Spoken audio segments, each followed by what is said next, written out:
Let's plunge in, if not over necessarily, the fiscal cliff. And I want to ask you, it's not a secret the president seems to be approaching this negotiation in a very different manner than he did the standoff with the Republicans about the debt ceiling in 2011. Why is his approach so different now? Is it lessons from that earlier encounter? Is it the election? Why does he seem to be I actually think it's both. I mean, both. One of the lessons of the earlier encounter, as you put it, euphemistically, but is that you need to involve the American people in the discussion. The American people need to know what's at stake, what is being debated, and it can't just be an inside game. And the president, has been actively involving the American people in this discussion. But the second and larger point is we've had an election, and that election was pretty clear. I mean, this isn't a case where the president is taking a position that he didn't discuss during the campaign. This was central to his candidacy, and it was debated throughout the campaign.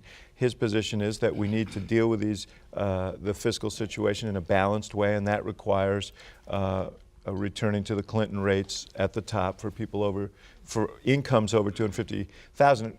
We should be clear, because sometimes it's not well understood, that everyone would get a tax cut if we extended the tax cuts under the president's plan, but the cutoff would be above incomes of $250,000. So for the first $250,000, everyone would get that tax cut. So because we had this election and he did get back to 51% of the vote, should the terms of the deal be different than what he was willing to accept in 2011? Well, it's not just that he got 51% of the vote, only one of 6 presidents to do that twice, by the way. I heard that.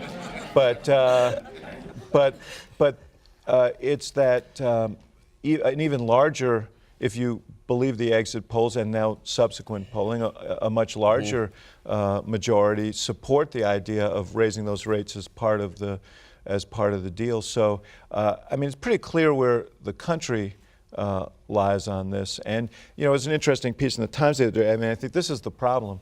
We've got a Congress that is elected in these newly drawn districts.